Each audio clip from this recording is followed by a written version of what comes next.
Happening a lot more often these days where Garrett Temple has to check into a game. And if Garrett Temple is playing, this game is over, and it's another extremely disappointing performance and another extremely disappointing loss by the Toronto Raptors. The offense in the last 9 games has been the worst offense in the entire National Basketball Association. And looking over the horizon, it doesn't look any better than it is right now. Let's try to make sense of it all. Yeah. Let's try to make sense of it all.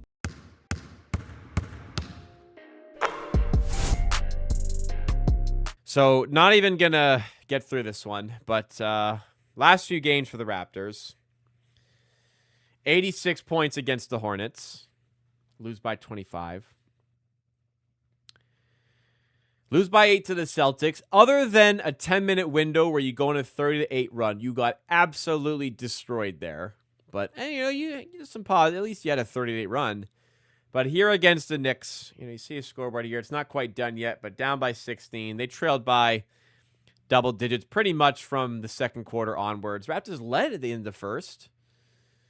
39-35. Then the offense went to absolute hell. How do you score 40 in the first quarter and then not crack 100 in the game?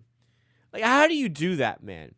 I know RJ Barrett's out, and I know Emmanuel Quickly's out, but them being out cannot be what makes you the worst offense in the NBA. Statistically, the single worst offense in the NBA. Worse than the Wizards, worse than the Nets, worse than the Mavericks, worse than the Pacers.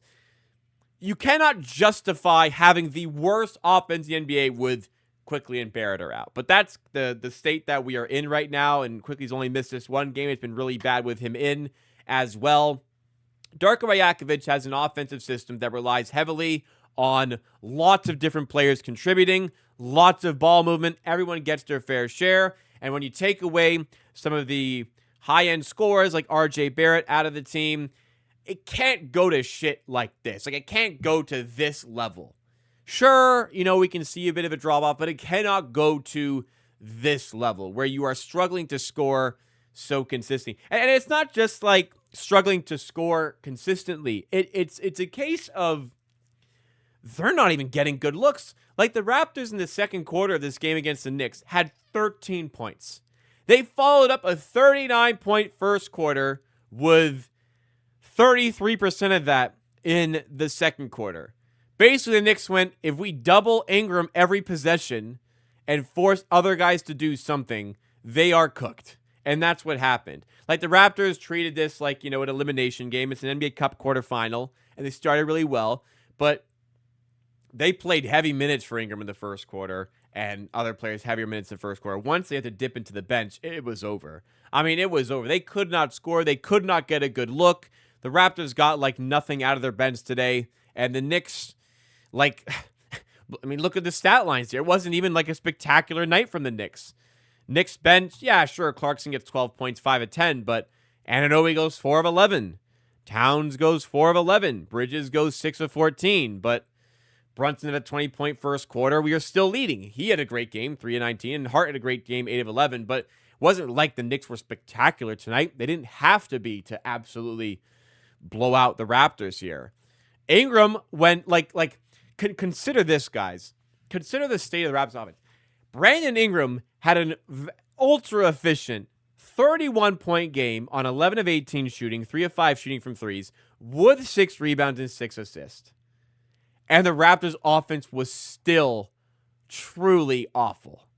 That's got to raise some concerns, man. Ingram is playing like this, and we're still the worst offense in the NBA. The same can be said about the Celtics game a couple days ago, where his game statistically was very good. Barnes couldn't get his 3-point shot going. He finished 6 of 18. Pirtle was 5 of 7 with 10 points, but oh my God, I would have said Pirtle's good value for the contract in the offseason, probably longer than I wanted to be, but probably good value for it. Oh my God, is this bad backs are no joke, but oh my goodness me. Jakob Pirtle. If Jakob Pirtle's cooked, we're in deep shit, because that That is an expensive contract for a guy who is getting absolutely cooked on defense every possession he's on the floor for. Minus 18 tonight. And yeah, it felt like it, man. It felt like it. Shed is a talented player, but when he's asked to create on offense, there's limitations to his game. Hence why he's a quality backup, but not quite ready to probably step up to a starter. I know he had 18 points, but you saw the inabilities to bend the defense. Abaji had a 3 early, didn't give much else to the offense. And the Raptors bench, who had bailed them out a lot this season, didn't really do that today. I liked Murray Boyles in.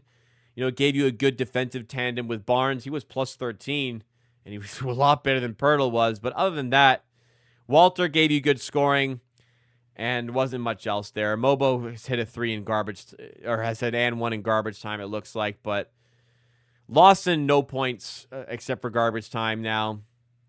Mamu, only 2 points tonight. His probably worst game of the season. Grady Dick, 0 of 3. Looked awful on defense again down here. Tough to give him minutes right now. He only gets 8 minutes.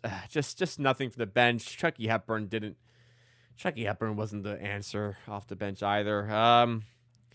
They shot 43% from the field, 29% from 3. They lost the possession battle slightly, but not by much. Like the Knicks just made their shots. Raptors defense wasn't even all that bad, but you score like that in today's NBA, yeah, you're going to lose by 16. They barely got to it. They barely scraped over 100 points tonight, the Raptors. So,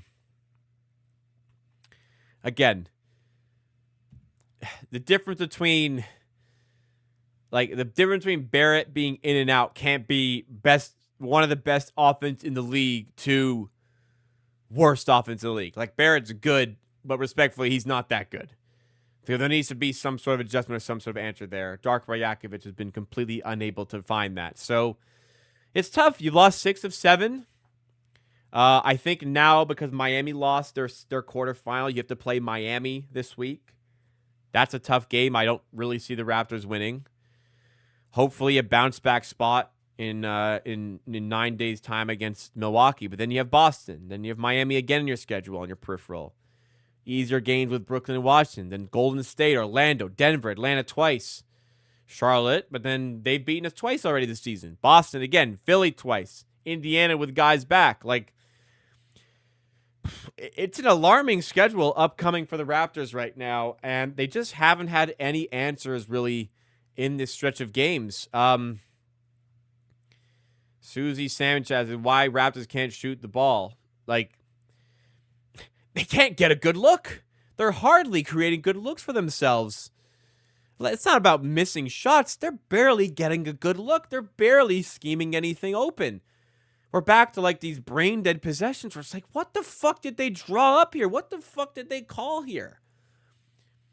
What are they like? What is Darko running with this team right now? It's all ugly. There's not really any saving grace, like I said, other than Brandon Ingram's been really good on offense. And even still, you can't even make offense better than the Washington Wizards. So I know there's guys missing, but it can't be that bad as a result of it.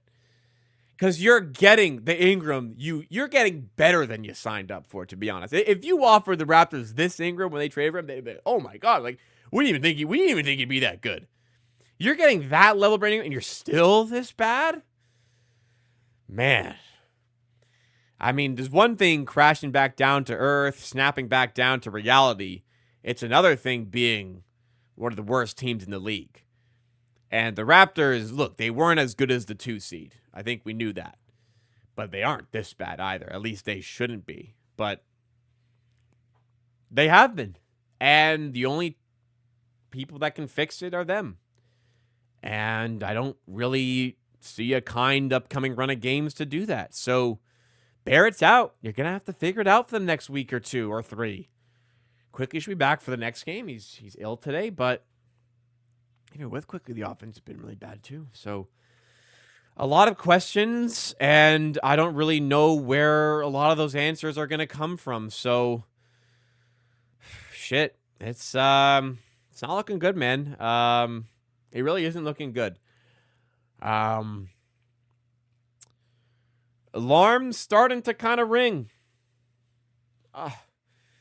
They've got to make some fixes. They've got to do something.